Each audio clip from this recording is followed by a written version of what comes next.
ನಮಸ್ಕಾರ, welcome to ಸುವಿಶ್ರೀ Pakashala.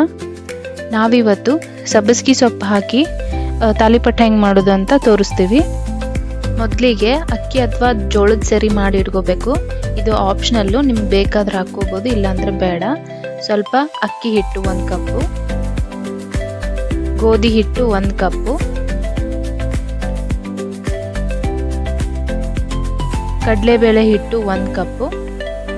ಎಲ್ಲ ಹಿಟ್ಟನ್ನು ಸಮ ಪ್ರಮಾಣದಲ್ಲಿ ಹಾಕೋಬೇಕು.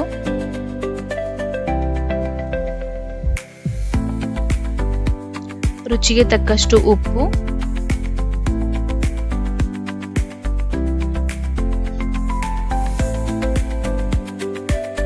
ಈರುಳ್ಳಿ,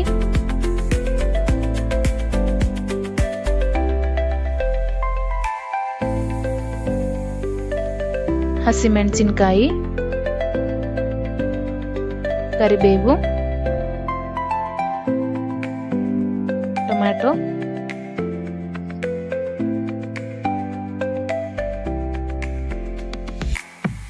ಸಬ್ಬಸಿಗೆ ಸೊಪ್ಪು,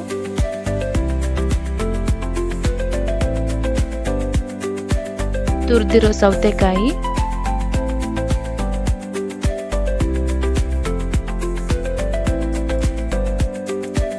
ಕೊತ್ತಂಬರಿ ಸೊಪ್ಪು,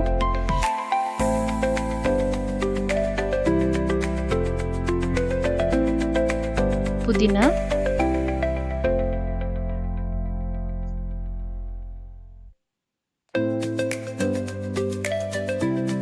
ಸ್ವಲ್ಪ ಜೀರಿಗೆ,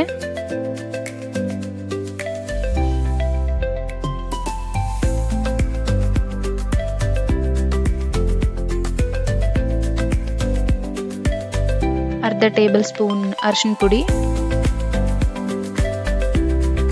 ಸ್ವಲ್ಪ ಕಡಲೆಬೇಳೆ,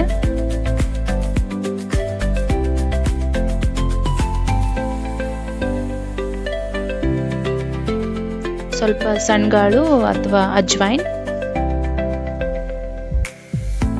ಇದನ್ನೆಲ್ಲ ಸರಿಯಾಗಿ ಕಲಿಸ್ಕೋಬೇಕು.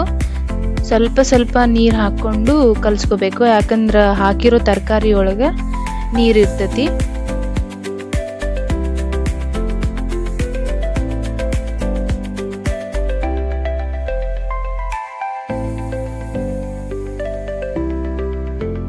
ಹಿಟ್ಟು ಈ ಹದಕ್ಕೆ ಬರೋ ಹಂಗೆ ಕಲಿಸ್ಕೋಬೇಕು.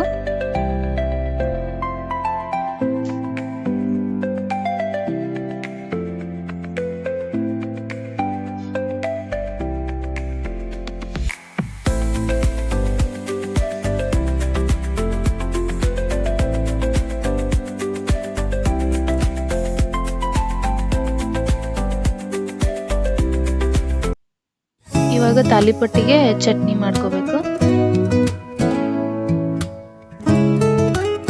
ಚಟ್ನಿ ಮಾಡೋಕ್ಕೆ ಮೊದಲು ಸ್ವಲ್ಪ ಕೊತ್ತಂಬರಿ, ಹಸಿ ಕೊಬ್ಬರಿ,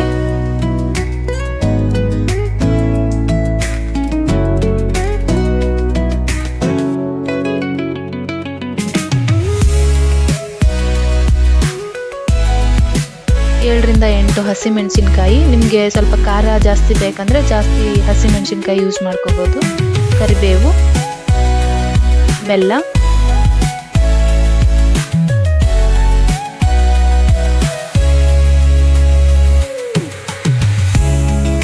ಸ್ವಲ್ಪ ಬೆಳ್ಳುಳ್ಳಿ, ಪುಟಾಣಿ ಅಥವಾ ಹುರಿಗಡಲೆ, ಹುಣಸೆಹಣ್ಣು,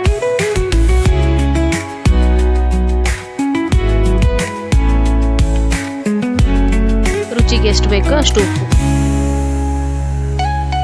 ಇದೆಲ್ಲ ಹಾಕಿ ರುಬ್ಕೋಬೇಕು. ಇವಾಗ ಚಟ್ನಿ ರೆಡಿ ಆಯ್ತು. ಸ್ವಲ್ಪ ಎಣ್ಣೆ ಸವರಿ ತಾಲಿಪಟ್ಟನ್ನ ಈ ಸೈಜಿಗೆ ತಗೊಂಡು ತಾಲಿಪಟ್ಟನ್ನ ನಿಧಾನವಾಗಿ ಕೈಯಿಂದ ತಟ್ಕೋಬೇಕು.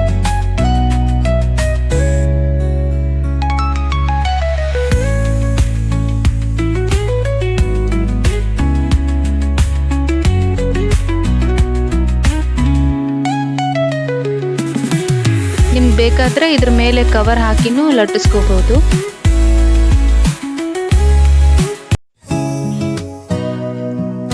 ಕಾದಿರೋ ಹಂಚ ಮೇಲೆ ತಾಲಿಪಟ್ಟು ಹಾಕಬೇಕು.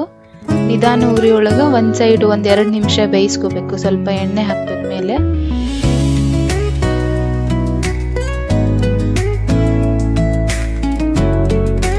ನಿಮ್ಗೆ ಬೇಕಂದ್ರೆ ಸ್ವಲ್ಪ ತುಪ್ಪ ಹಾಕ್ಕೊಂಡು ಬೇಯಿಸ್ಕೋಬಹುದು, ಇಲ್ಲ ಬೆಂದ್ಮೇಲೆನೂ ಮೇಲೆ ಸ್ವಲ್ಪ ತುಪ್ಪ ಹಾಕೋಬಹುದು.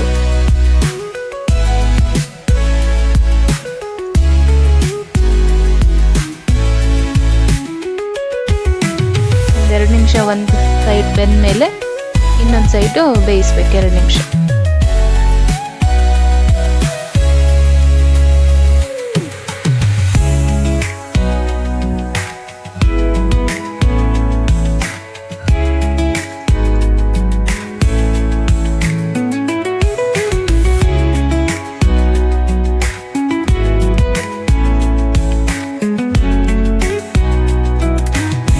ಇವಾಗ ಸಬ್ಬಸ್ಗಿ ಸೊಪ್ಪಿನ ತಾಲಿಪಟ್ಟು ರೆಡಿ.